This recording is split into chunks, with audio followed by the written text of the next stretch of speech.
बोलिए सदगुरुदेव की जय। सदगुरु कबीर साहेब की, संत समाज की जय, भक्त समाज की जय।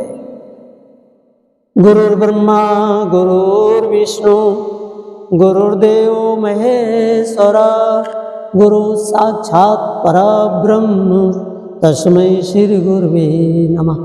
ध्यान मूलम गुरुर्मूर्ति, पूजा मूलम गुरुपदम, मंत्रमूलं गुरुर्वाक्यं, मोक्षमूलं गुरुकृपा। गुरुर्देवो गुरुर्धर्मो गुरुर्निष्ठा परं तप, गुरु परतरं नास्ति नास्ति तत्त्वं गुरु परम। मंगलमय मंगलकरण दीनबंधु गुरु सन, जन्म मरण दुख दमन हित बारंबार नमन। बोलिए सदगुरुदेव की जय। साहेब बंदगी साहेब। अर्चनीय वंदनीय पूजनीय पो श्री गुरुदेव जी, मंच पर विराजमान मुद मंगलमय संत समाज, श्रद्धानंदी बंधुओं, भाइयों बहनों, माताओं तथा बाल गोपाल। सदगुरु कबीर साहब का मूल ग्रंथ बीजक है और बीजक के आधार पर साहब ने अनेक प्रकार से रमैनी, साखी, शब्द, दोहा आदि के रूप में वर्णन किए हैं। आज हम एक शब्द पर थोड़ा प्रकाश डालेंगे जो 80 नंबर का शब्द है। साहब कहते हैं, बंदे कर ले आप निवेरा, आप जियत लख आप ठोर कर, मुए कहाँ घर तेरा। यही अवसर नीचे तो प्राणी, अंत कोई नहीं तेरा। कहें कबीर सुनो हो संतो, कठिन काल को घेरा। बंदे कर ले आप निवेरा। साहब यहाँ पर कहते हैं, हे बंदे, हे साधक, बोले तुमको अपने आप ही निवेरा करना है। निवेरा मतलब निर्वाह करना है। आपको ही अपना खुद ही कल्याण करना है। दूसरे तो आपको सहायता करेंगे, सहयोग करेंगे, पर हमको खुद ही काम करना है। जो भी काम करना है, चाहे साधना का हो, चाहे व्यवहारिक हो, चाहे पारमार्थिक हो, जो भी काम हम करेंगे, हमें जो भी हमारे साथी संगी मिलेंगे वो हमें सहयोग करेंगे, और हमें खुद ही अपने आप ही निर्वाह करना है।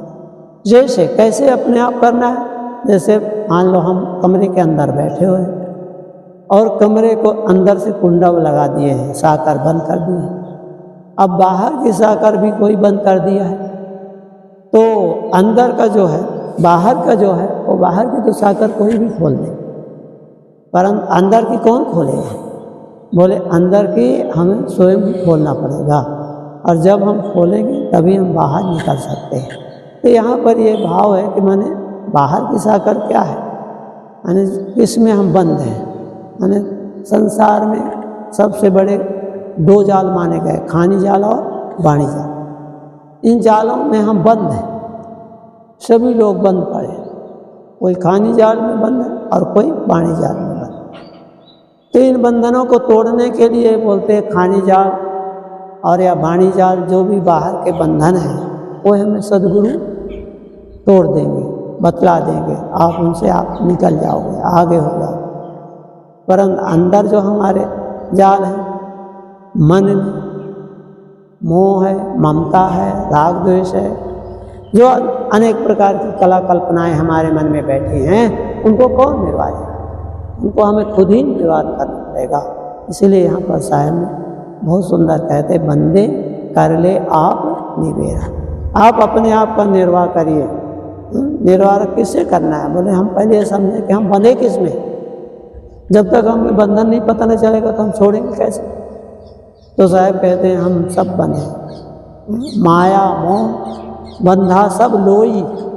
सदगुरु कबीर देव कहते हैं कि माया और मोह के बंधन में सब लोग बंधे हुए। तो इसलिए इस बंधनों को हम समझें, जानें, परखें, और तब हम इन बंधनों से निर्वाह करेंगे। तब साहब कहते हैं कि बंदे कर ले आप निवेरा। क्या निवेरा करना है? ये पहले बंधन हम समझ लें और फिर उन बंधनों का त्याग करें। कैसे? बोले आप जियत लख आप ठोर कर, मुए कहाँ घर तेरा। जीते जी आप अपने को संभालो, जीते जी आप अपने को समझो। जीते जी हम नहीं समझे, खाली जो हमें लोग बतला दिए वैसे हम बस समझते हैं, अंतर में हमें बोध नहीं है। और जब तक यथार्थ बोध नहीं होगा तब तक ये खानी बाणी जाल से कोई छूट सकता नहीं, क्योंकि बहुत बड़े जाल है। खानी बाणी खोज देखो स्थिर कोई न रहा। साहब कहते हैं यहाँ पर कि खानी बाणी दोनों में हम खोज के देखते हैं, पर स्थिर कहाँ रहते हैं। सब बंधनों में फंसे हुए, कोई खानी जाल में पड़ा, खानी जाल छोड़ दिया, त्याग बैराग में आ गए, त्याग बैराग में आ गए तो बाणी जाल में फंस गए। बाणी जाल अनेक प्रकार के हैं, कोई यंत्र में फंसा है, कोई तंत्र में फंसा है, कोई मंत्र में पड़ा है, कोई यानी जीव को कोई ठिकाना नहीं कहाँ कहाँ फंसा है। सदगुरु कबीर साहब कहते हैं कि मैं कहाँ जहाँ जहाँ गया सब मेरे को बांधने को तैयार, जहाँ जहाँ गया अपन को खोते फंदे बहु फंदा। बोले सब अपना अपना फंदा डालते हैं जीव के ऊपर। जीव का कल्याण कैसे होगा, ये तो कोई विवेकवान विचारवान सदगुरु जो हैं पारकी हैं, ऐसे महापुरुष जो है वो हमें परखाते हैं, वो भी हमें बतलाते हैं, पर करना अपने आप ही होगा।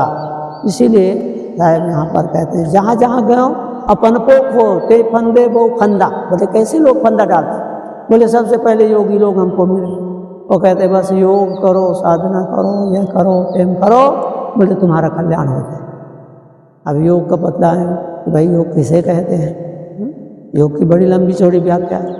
परंतु लोग मिले हमें तो कहने लगे बस और कुछ नहीं करना, नहीं तुम्हें जाप करना है, नहीं तुम्हें तीर्थ जाना है, नहीं तुम्हें गुरुजनों की कोई सेवा करना है, बोले कुछ नहीं करो बस योग करो, योग से तुम्हारा करना। तो कहते हैं योगी कहाँ योग है नहीं, द्वितीया और न भाई नुंचित मुंडित मौनी जटाधारी तिनको कहाँ सिद्ध पाए। कहते हैं कि अरे सब लोग लगे हैं पर कहाँ सिद्धि मिलती, सिद्धि सफलता तो हमें तभी मिलती है जो कहा गया है। योग क्या है, बोले योग चित्त वृत्ति निरोधा, जब हमारी चित्त की वृत्तियों का रुक जाना वही योग है। बोल बैठे रहो, अब हम बैठे तो यहाँ हैं पर हमारा मन तो घूम रहा है चारों तरफ। बैठे हैं यहाँ करखड़ी में और मन घूम रहा है कलकत्ता में, मन घूम रहा है बम्बई में। तो कहाँ चित्त की वृत्तियाँ हमारी रुकी। जब हमारी चित्त की वृत्तियाँ रुक जाएं, जैसे हैं बस वैसे रहें, कोई कल्पना ना उठे, कोई संकल्प ना उठे, तब समझो कि पक्का योग हो रहा है। नहीं तो हम बैठे हैं भले 3 घंटा बैठो 4 घंटा बैठो, और जब उठेंगे तब लड़ पड़ेंगे, जब उठेंगे तब क्या क्या बोल देंगे, तो कहाँ साधना रहेगी। इसीलिए साहिब यहाँ कहते हैं कि जहाँ जहाँ गए अपन को खोते फंदे को फंदा, योगी कहाँ योग है निका द्वितीया और भाई नुंचित मुंडित मन जगधारी तिन कहाँ से लुपाई। बोलते हैं कहाँ सिद्धि मिली, सिद्धि मिली होती तो माया में क्यों फंसते बताओ। बड़े बड़े योगियों को देखा गया है, सब निर्वाह कर आए, पर कहते हैं तो बोले अंत में थोड़े और वहीं में फंस जाते हैं, अंत में फंस जाते हैं, अंत में लोग डूब जाते हैं। साधना में तो लगे रहे, जीवन भर लगे रहे, पर अंत में मन वृत्तियाँ बिगड़ गई और वह शादी कर लेते हैं कितने लोग अंत में, बताओ। जबकि त्याग वैराग और अधिक बढ़ना चाहिए और बिल्कुल मन मक्खन की तरह होना चाहिए, पर वो नहीं हो नहीं पाता, क्योंकि मन में तरह तरह की कल्पनाएं बैठी रहती हैं, हमको ये मिल जाए, हमको वो मिल जाए। कितने लोग तो गद्दियों के लिए लड़ते रहते हैं। अब कैसे मोक्ष होगा, कैसे मुक्ति होगी। यहाँ पर इसीलिए साहब बतलाते हैं कि आप जियत लख आप ठौर कर मुए कहाँ घर तेरा, आप जीते जी अपने को लखो कि हूँ कौन छू। गुजराती में हमारे बोलते हैं हूँ कौन छू, मैं कौन हूँ, मैं का बोध होना चाहिए। और जब अपने आप का बोध हो जाएगा तब फिर इधर उधर बंधनों में जीव फंसता नहीं है, वो अपना निर्वाह फिर खुद करता है भाई। वो ये नहीं सोचता कि हमें कोई दे हुए, हमें कोई नहीं हो, उसको पूर्ण अपना विश्वास हो जाता है, प्रारब्ध पर भी भरोसा रहता है उसको कि जहाँ जाऊँगा वहाँ प्रारब्ध मेरा साथ में। शरीर बना ही प्रारब्ध के आधार पर है, इसलिए चिंता काहे वो करते हैं। संतों ने तो इसलिए कहा है कि चिंता छोड़ो सुख से जियो। हम लोग तरह तरह की चिंताएं करके कल्पनाएं करके और अपने मन को बिगाड़ते रहते हैं।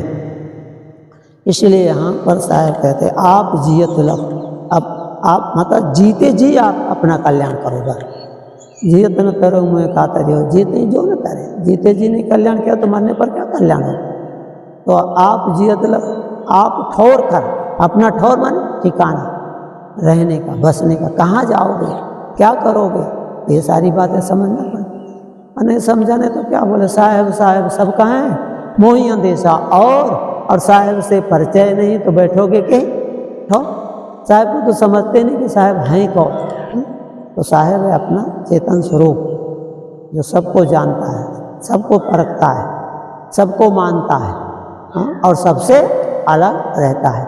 इसलिए ऐसा समझ करके तुम अपना आप जियत लग, आप ठौर कर, मुँह कहाँ घर तेरा, मरने पर घर तुम क्या, अरे बोलते हैं वो घर छोड़ो, जिस घर में हम बैठे हैं ये घर हमारा कहाँ रहेगा, शरीर रूपी घर में जो हम बैठे हैं। इसी के लिए साहब ने कहा संतों घर में झगड़ा भारी। ये जो संतों का घर में झगड़ा है वो कौन सा घर है, ये हमारा शरीर रूपी जिसके अंदर अनेक विकार बैठे हुए हैं और इनसे हम झगड़ा करते हैं। कैसे कैसे झगड़ा करते हैं, एक पद में साहब ने पूरा वर्णन कर दिया। संतों घर में झगड़ा भारी, रात दिवस मिल उठ उठ लागे, 5 ढोटा एक नारी, न्यारो न्यारो भोजन चाहें, पाँचों अधिक स्वादी, कोई काहू का हटा न माने, आप ही आप मुरादी, दुर्मति केर दुहागिन मेटे, ढोटई चाप चपेरे, कहें कबीर सोई जन मेरा, जो घर की रार निवेरे। जो घर के झगड़ा को माने अपने अंदर में जो झगड़ा है उसको निवारण कर दे। तभी तो संतों ने, अरे साहब ने तो क्या क्या बात है, ये झगड़ा रहता है शब्द का, स्पर्श का, रूप का, रस का, गंध का, और इन्हीं में जीव फंसा रहता है चारों तरफ। तो इसलिए कहते हैं आप जियत लग, आप ठौर कर, मोह कहाँ घर तेरा, मरने के बाद कहाँ घर तुम्हारा रहे। जिस शरीर में हम बैठे ये हमारा नहीं तो बाहर के घर को क्या कहें। मेरे तन की नारी का, मेरे घर की नारी को हम क्या कहें, तन की नारी ना है, घर की नारी को क्या कहें, तन की नारी ना है। जो घर की नारी को हम कहते हैं अरे कोई हमारे साथ जाने वाला नहीं, छूटेगी संपत्ति यहीं की यहीं पर। बोलते जितनी भी संपत्ति है, धन है, परिवार है, बोले बहुत बड़ा परिवार है, बहुत बड़ा कुटुंब, तो सब यहीं कहीं छूट जाता है। इसलिए मुझे कहाँ घर तेरा, यही अवसर नहीं चेतो प्राणी, अंत कोई नहीं तेरा। साहब कहते हैं यही अवसर मतलब ये मनुष्य शरीर में, जिसको संतों ने कहा है, साहब जी का तो एक पद है बहुत बढ़िया, श्री अभिलाष साहब जी का, हमको बहुत अच्छा लगता है। उन्होंने कहे पाया मानुष का तन आज कर ले भजन, ना भुलाना तेरे जीवन का क्या है ठिकाना। कितना बढ़िया कहते हैं, पाया मानुष का तन, आज ये मनुष्य शरीर मिला है, बड़े सौभाग्य से मिला है। मानुष तन मिला, फिर सद्गुरु मिले, मानुष तन सद्गुरु मिलन, फिर मोक्ष की इच्छा होना, बोले बहुत दुर्लभ है तीनों। और यदि आज मिल गया है तो बोले ऐसा अवसर पा करके समय को इधर उधर के प्रपंचों में, दुनिया भर की बातों में न खो, नहीं तो बातों बातों में जीवन गंवा देते हैं लोग। इसलिए साहब कहते हैं कि पाया मानुष का तन, तो यही अवसर नहीं चेतो प्राणी, अंत कोई नहीं कह रहे। यही अवसर माने मनुष्य शरीर, मनुष्य शरीर में हम सब कुछ कर सकते हैं, भजन कर सकते हैं, सेवा कर सकते हैं, परोपकार कर सकते हैं, जो भी कार्य करना है मनुष्य शरीर में ही बनेगा। पशु पक्षी खाने में पहुंच गए तो वहाँ तो भोग भूमि का है, यहाँ ये कर्म भूमि का भी है और भोग भूमि का भी, पर जब पशु पक्षी में जाएंगे तो वहाँ तो केवल भोग भूमि का, जो हमने करके यहाँ से गए हैं वही वहाँ पर भोगना है। इसीलिए कहते हैं कि यही अवसर नहीं चेतो प्राणी। इस समय पर यदि प्राणी माना जीव, जो भी संसार के जीव हैं, यदि आज नहीं चेतेंगे, आज नहीं समझेंगे तो बोले अंत कोई नहीं तेरा। अंत में जिस संपत्ति को हम सोच रहे हैं हमारे साथ जाएगी, जिन परिवार को हम चाहते हैं हमारे साथ जाएंगे। महाराज यही तो हुआ था, ऋषि वाल्मीकि जो थे उनका जीवन देखो। ऋषि वाल्मीकि कहे गए कब, जब उनके अंदर में आत्मज्ञान हुआ तब। जब तक आत्मज्ञान नहीं रहा तब तक तो क्या थे, उनका नाम था रत्ना का डाकू, और वो डाका करते थे, मारते थे सब, बिना मारे लेते नहीं थे। हमने एक डाकू से पूछा, वो डाकू थे बाद में भक्त हो गए थे, तो हमने उनसे पूछा कि जब लोग कहते हैं कि महाराज जो तुम्हें लेना हो ले लो पर मारो मत, परंतु नहीं, वो मारते हैं। पहले 2-4 लाठी डंडा जो भी रहता है पहले जमाते हैं, उसके बाद फिर लेते हैं। तो हमने पूछा मारते क्यों? बोले नहीं महाराज मारते क्यों? आप ही लोग तो कहते हो कि मेहनत करके खाओ, मेहनत की कमाई से खाओ, तो पहले हम मेहनत करते हैं, 2-4 उनको जमा देते हैं और उसके बाद फिर लेते हैं। तो इस प्रकार से ऐसे बोलते हैं कि ये वाल्मीकि जो है उनका पहले का नाम था रत्नाकर डाकू, और रत्नाकर डाकू थे तो जो भी जाते थे रास्ते से जो भी निकले उनका सब डाका डालकर मनते लूट लेते थे, ले लेते। लुटेरा भी नाम लोग ले, लुटेरा बालिया भी कहते थे। तो इस प्रकार से बोले वो उनका नाम था। परंतु एक बार सप्तऋषि मिल गए और सप्तऋषियों को देखा, बोले धर दो जो कुछ दंड कमंडल है तुम्हारे पास। अब महात्मा तो बेचारे क्या रहा, जो भी रहा उन्होंने धर दे। धरने के बाद उन्होंने सब और उनको बांध दिया एक पेड़ में। महात्मा लोगों ने एक प्रश्न किया कि तुम ये बतलाओ, तुम ये जो लूट के ले जाते हो ये किसके लिए करते हो? अरे बोला मेरा सब परिवार है। अरे बोले सब परिवार तुम्हारे साथ कोई जाने वाला नहीं है, वो तो तुम्हारे स्वार्थ बस है। जब तक तुम लूट के देते हो तब तक तुम्हारे साथ ही हैं, जब तुम नहीं दोगे तो तुम्हारा कोई साथ नहीं देगा। बोले नहीं, मेरा परिवार सब मेरे साथ रहता है और मैं जो भी ले जाता हूँ सब बड़े प्यार और प्रेम से उसका ग्रहण करते हैं। तो इसीलिए मैं उनके लिए सबके लिए ऐसा करता हूँ। बोले नहीं, संसार बहुत स्वार्थी है, आप हमारे पर विश्वास न हो तो जाके पूछो। बोले वाह महाराज, मैं इतना बड़ा ऐसे नहीं हुआ हूँ, मैं भी जानता हूँ। मैं पूछने जाऊँ और तुम इधर 9-2-11 हो जाओ, बहुत होशियारी करते हो। तो आप जो है हमको ऐसे समझ के वो कर रहे हो। तो संतों ने कहा देखो तुम्हें विश्वास नहीं, पेड़ झाड़ में हमको बांध। बोले हाँ ठीक है बात। उन्होंने उनको बांध दिया रस्सी से चारों तरफ। घर पर गए और सबसे पूछा, पहले पत्नी मिली, बच्चे मिले, माता मिली, पिता मिले, भाई बंधु मिले, सबसे उन्होंने पूछा कि पहले ये बताओ सब मिलकर कि जो मैं लूट के लाता हूँ तो अभी आज मुझे महात्माओं ने मिला कि इसका पाप तुमको भोगना पड़ेगा, बिना भोगे छुट्टी नहीं मिलेगी। तो आप ये सब बताओ कि तुम मेरे खाने पीने के ही साथी हो कि पाप के भी भागीदार हो? तो सब ने एक स्वर से कह दिया, बोले हम कोई तुम्हारे पाप के भागीदार नहीं हैं। तब उनको दिमाग चकराया तो देखो महात्मा सही कहते थे, ये सब खाने पीने के स्वार्थी हैं। इसीलिए ऋषि मुनियों ने तो बार बार कहा है, हमेशा चेताते रहते हैं कि स्वार्थ संबंधी ना सर्वे तस्मात् जागृहि। हाँ, ये संसार में जितने भी प्राणी हैं, परिवार है, कुटुंब है, जिनको हम इतना प्यार से स्नेह से पालन पोषण करते हैं, बोले कोई नहीं रहते हैं। जब तक स्वार्थ देखते हैं तभी तक साथी होते हैं। स्वार्थ बिना बात कोई पूछता नहीं, बिना स्वार्थ के कोई बात नहीं पूछता है। इसीलिए संतों ने जब ऐसा जगाया, जब उनके मन में ऐसे लगा तो वहाँ से छोड़ दिए सब और दौड़ के आए। संतों को रस्सा में जो बांधे थे खोल दिया और उनके चरणों में पड़ गए। बोले प्रभु मेरा कैसे अब कल्याण होगा, मैंने तो बहुत पाप किया है, बहुत पाप किया।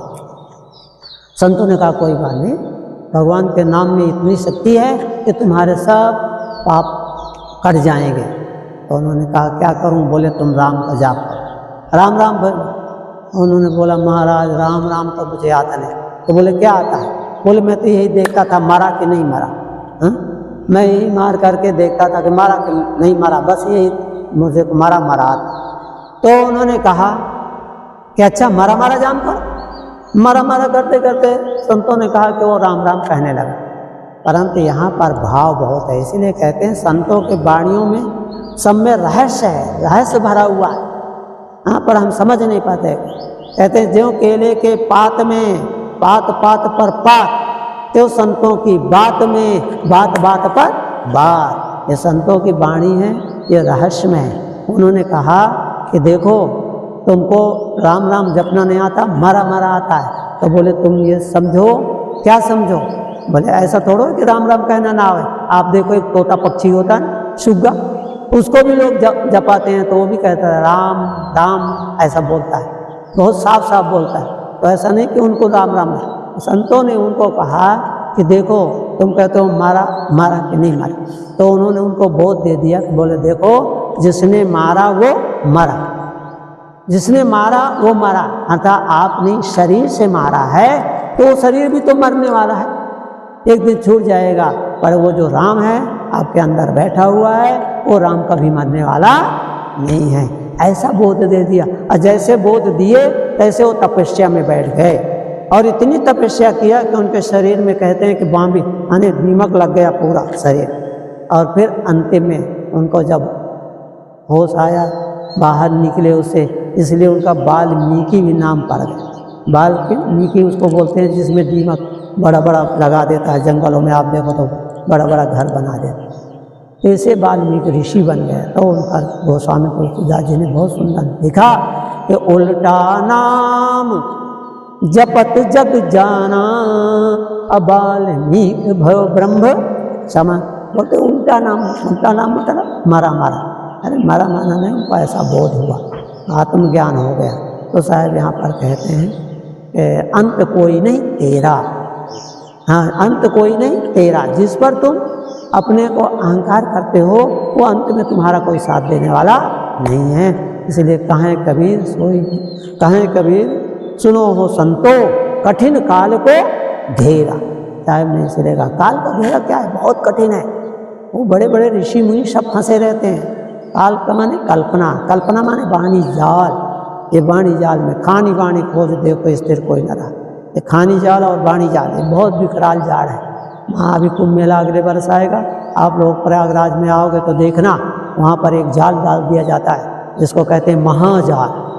उस जाल में क्या होता है कि कोई भी बहकर आता है इधर से नदियों से, गंगा जमुना का संगम है, तो जाल ऐसा पड़ा रहता है जिसमें वो फंस जाता है, माने निकल के बाहर उसको ले लेते हैं या पकड़ लेते हैं, जो लोग देख लिया समझ लिया।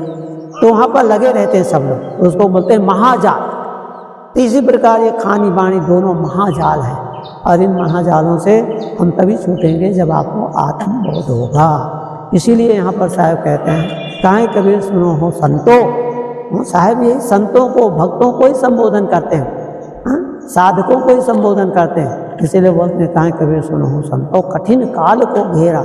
ये कल्पना का वाणी जाल का बहुत कठिन है, ये छोड़ना बहुत मुश्किल पड़ जाता है। इसलिए इनसे साधक ही छूट पाता है जो हमेशा तत्पर रहता अपने स्वरूप में रहता है। ये साहब ने एक पद पर मैंने थोड़ा विचार दिया कि बंदे कर ले आप निबेरा, आप जियत लख आप ठौर कर मोए कहाँ घर तेरा। यही अवसर नहीं चेतो प्राणी अंत कोई नहीं तेरा। कहें कबीर सुनो हो संतो कठिन काल को घेरा, बंदे कर ले आप निबेरा।